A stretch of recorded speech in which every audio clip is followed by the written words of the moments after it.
You've been told the world is rigged, that the deck was stacked before you were born, that someone else's privilege explains your pain. It's a comforting story because it removes responsibility. If the system is the villain, you get to stay innocent. But what if that story isn't protection? What if it's poison? What if the real cage is invisible, built out of comparison, fear, and apathy? Ayn Rand would call it moral surrender, the quiet decision to trade effort for sympathy. You're not oppressed, you're untested. You're not voiceless, you're unheard because you haven't yet spoken with proof. And every year you repeat the same excuses, your potential dies a little quieter. Rand wrote, "The man who refuses to judge himself by his own ability will judge others for his failure." We live inside that sentence. Ability is suspicious, ambition is greed, pride is a crime. We no longer respect the builder, we indict him. It used to be simple: work hard, rise high. Now the world rewards outrage. If you can cry louder than you can create, someone will hand you a platform. That's the new economy, attention paid in victimhood. But attention isn't value, it's only noise. And noise never built a bridge, a company, or a soul. Comfort has replaced faith. We pray to convenience. We fear discomfort more than dishonor. Our heroes are influencers of ease, people selling shortcuts to meaning. The harder something is, the faster we abandon it. Rand called comfort the pre-death of the spirit. Because once comfort becomes a goal, excellence becomes impossible. Look around. We medicate restlessness instead of exploring it. We scroll through other people's courage instead of cultivating our own. We talk endlessly about fairness, but never about fitness. Fitness of mind, discipline, endurance. Fairness without effort is envy with good marketing. We disguise fear as morality. It doesn't call itself fear. It pretends to be virtue. It names hesitation, patience, and avoidance balance.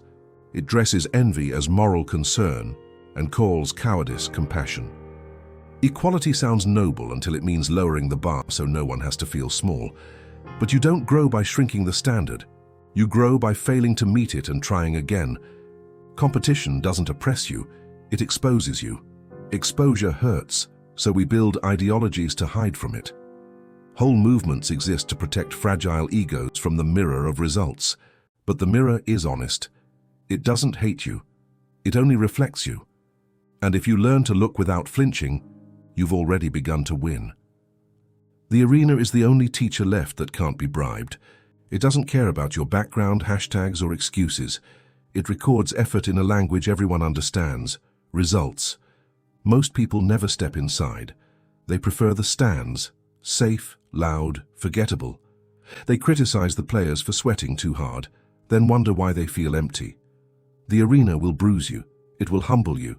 But it will also introduce you to the version of yourself that theory could never reach. Freedom is not comfort. Freedom is confrontation with reality and the courage to adapt. If this message stings but feels true, stay with it. Subscribe, because this space is for people who would rather evolve than excuse. Rand divided the world into two spirits, the producer and the parasite. The producer builds, risks, fails, rebuilds. The dependent blames, consumes, repeats. The creator accepts risk as the price of freedom. He fails publicly, rebuilds privately, and measures himself by growth, not applause. The dependent hides behind morality, mistaking resentment for virtue. Where one turns envy into motion, the other turns it into doctrine. They can copy what you make, but not how you made it. They can imitate your surface, but not endure your process. They might desire your outcome, but few could survive your routine. That's the quiet justice of effort. It only rewards those who have paid in full.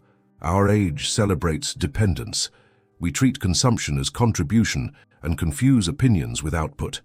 But when no one wants to produce, civilization starves, first in spirit, then in substance. Producers aren't saints, they simply decided to pay reality in full. They face consequences instead of inventing conspiracies. You can join them any time you stop negotiating with weakness. Yes, some begin behind. Rand never denied struggle, she denied permanence. Starting behind explains the start, not the finish. The tragedy isn't inequality, it's surrender. History is filled with people who began with nothing but will. They mastered skills, traded them for freedom, and built futures bigger than fairness could have offered. Skill equalizes, discipline compounds, consistency erases excuses. Every deliberate repetition moves you forward one invisible step. Complainers never notice because they're too busy counting obstacles. Builders count progress. The enemy isn't capitalism, patriarchy, algorithms, or luck. It's the whisper that says, wait until it's fair. Fair never comes. Life's symmetry is a myth sold to children. Adults either create leverage or become it. Once you accept that, you stop arguing with gravity and start climbing it. No one can steal what you've genuinely earned. They can copy your work, but not your endurance. They can envy your result, but not survive your process. That's the quiet justice of reality. People fear the word selfish. Rand reclaimed it. To be selfish is to be self-directed, to feed your mind before you feed a mob. She didn't preach cruelty, she preached clarity. Give because you choose, not because you're shamed. Love because you admire, not because you pity. The society of independent people doesn't collapse. It collaborates voluntarily. It trades value for value, not guilt for approval. That's moral capitalism, an exchange of integrity, not exploitation. Freedom costs loneliness. It costs the comfort of belonging to the herd. It demands that you think, act, and own the outcome. Most people would rather be safely dependent than dangerously free. Freedom is heavy, but so is regret. At least one of them builds muscle. Stop chasing the illusion of fairness. Chase mastery instead. Mastery ignores applause. It listens only to evidence. Every hour of deliberate effort adds a brick to a foundation no critic can touch. The world doesn't need nicer people. It needs dangerous ones. People capable of discipline, creation, restraint, and defense. Dangerous means competent. It means your goodness is a choice, not a default. Weak virtue begs for safety. Strong virtue creates it. Become so capable that tyranny, pity, and manipulation can't afford you. That is the only liberation worth the name. Excellence is rebellion now.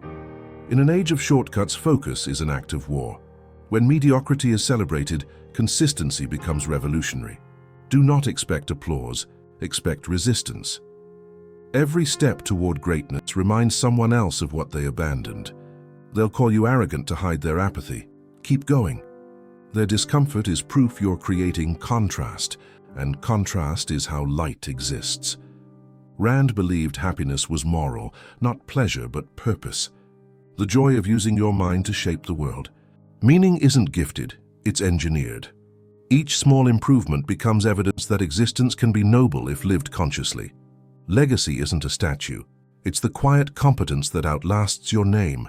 Build things that make decay expensive. Write, teach, repair, invent, lead. Whatever reminds chaos that order still has defenders.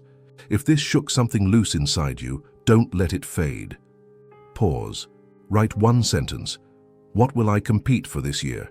Then start. Subscribe to Vox Says, not for comfort, but for challenge. Share this with one person who hides behind fairness. Remind them that freedom isn't a handout, it's a habit. The world doesn't owe you equality. It offers you opportunity. And opportunity answers only one language: competence. You're not oppressed. You're just afraid to compete.